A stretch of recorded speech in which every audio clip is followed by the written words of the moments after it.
Hello everyone, welcome to my channel. This is Nilanjana Sarkar. I'm back again with a new video, and today I'm going to share with you all something which is going to add a lot of value to all the students and parents out there. My topic for today's video is how to get a perfect 100% in English in the CBSE board exam.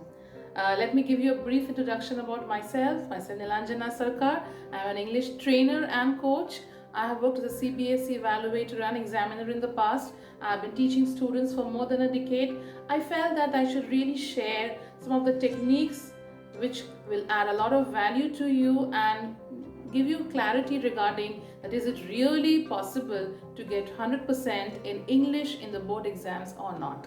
So let's start, but before we move ahead, I would request all of you, those who are listening to this video, do subscribe to my channel if you haven't done it till now, and also do hit the like button. Share this video with your friends or neighbors if you think that this can really help somebody out there. So let's begin. So what I want to tell in the very beginning is that a lot of you must be wondering that is it really possible to get 100% in English in the board exam? Well, let me tell you that yes, it is possible. There is nothing impossible. If you really follow the tips, if you do your hard work, if you do your regular studies, and if you have a proper structure about your examination, it is very much possible. So let me give you a clear picture that what is the difference between getting a 90% and what is the difference in between getting a 99%. Getting 90% in the board exams is actually not at all difficult.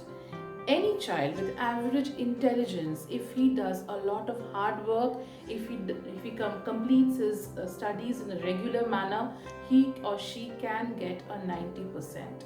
But if you get 95%, it means that you have mastered your syllabus and therefore you are the champion of champions, because getting 95% and above is not easy. Because I have seen with my experience that a paper, whenever it crosses 95% and above, the paper is scrutinized and rechecked and double checked to make sure that extra marks are not being given.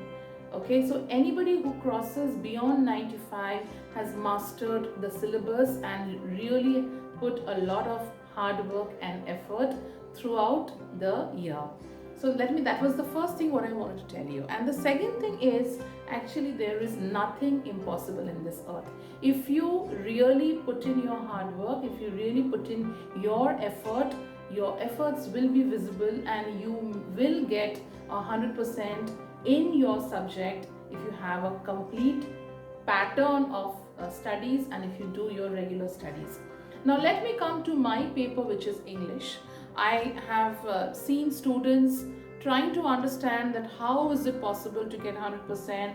It is really not possible. So I just want to give you a clear picture that how the paper is evaluated, and this message is especially for my 2021 year students, the batch who is going to give the board exam in the next few months. And my message is especially for these students because this year the pattern has changed, and I want to bring in front of you that how you need to prepare yourself if you really want to score awesome marks in your board exam. So let's take a look. Okay, now the paper we all know is divided into 4 parts. Okay, one is reading section, the second is writing and grammar. Writing and grammar, though they are two different things, but in the paper it is clubbed together, and the last one is the literature section. In the first part, in the reading section, actually it doesn't take much effort to score full marks. This is in fact the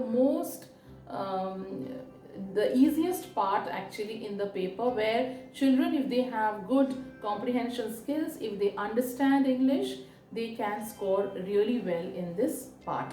However, I want to bring to your notice that in this year there is a change in a pattern, because Earlier it was a comprehension where you had direct questions mostly. Of course it was MCQ last year also. This year also the comprehension questions will be MCQ. But you need to make a note that the passage will be lengthier than the previous years, and also the questions in the reading comprehension will be testing mostly your analytical skills. So do practice a lot of case study based questions, previous year sample papers. Even the sample paper for the board has already been published in the CBSE website.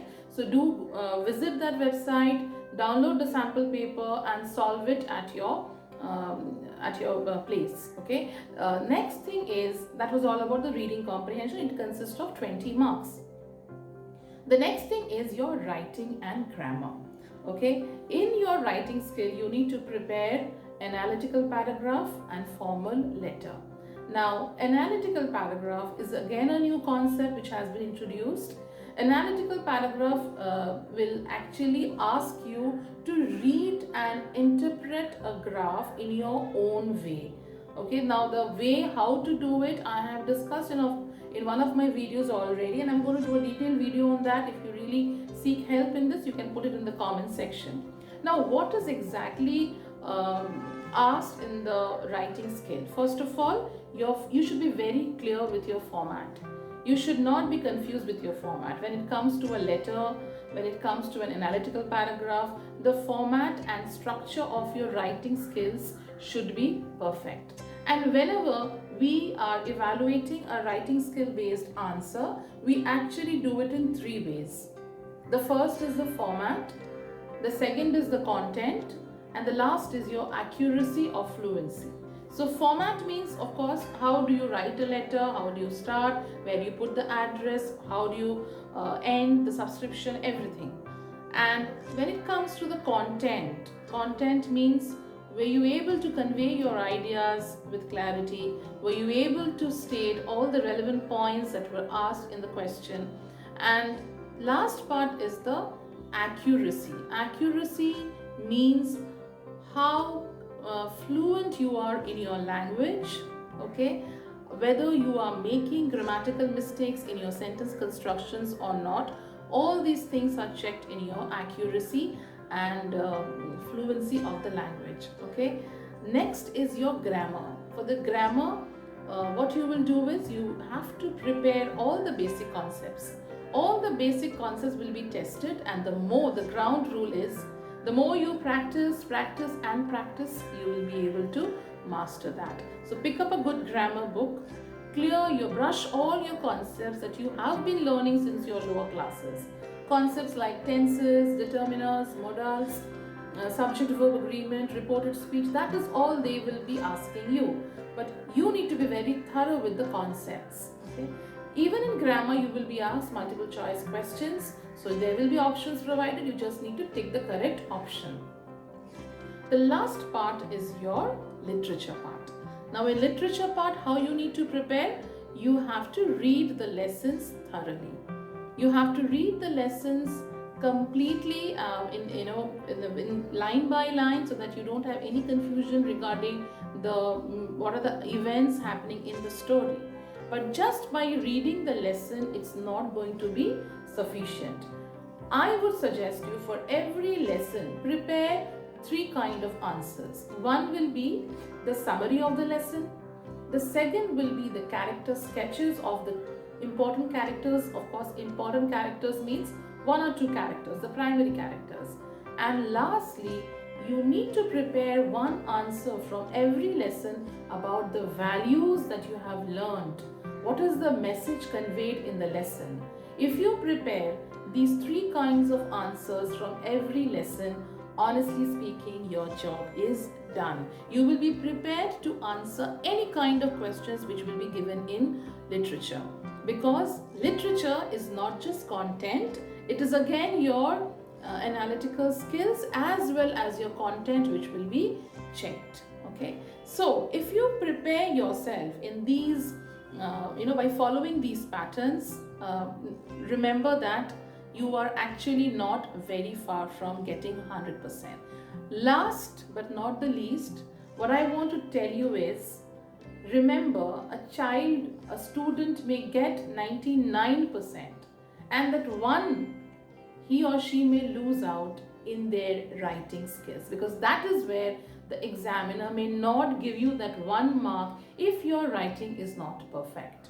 So, the ultimate message which I want to tell you is, there is nothing important as good writing skills. Means you really need to focus a lot on your writing skills. If your writing skills are not developed, if your writing skills are not up to the mark, that is where you lose your marks, and that is where you will not get that 100% which otherwise you could have achieved.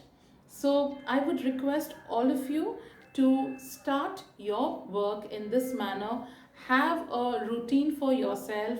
If you can study 6 to 7 hours a day, nothing like that, but do take breaks in between. Do take care of your health, eat healthy food, drink lots of water, go for some exercise. This will all keep you really healthy, and even your mental health will be fine. Lastly, do not procrastinate, because procrastination is not just your laziness, it will also happen if you are scared to take up the challenge. There's nothing impossible, as I already said in the beginning. Therefore, just give it your best and you will not be very far from your goal. That was all in this video, and I wish all of you best of luck for your upcoming board exam. And I really sincerely wish that maximum students should get above 95% if you follow this routine. If you need any help, you can put it in the comment section. I will be glad to help you. If you have any queries with the paper, with your answers, with your grammar, with your writing skill, I am also mentoring students, so I'll be very happy to help you. Thank you and have a nice day.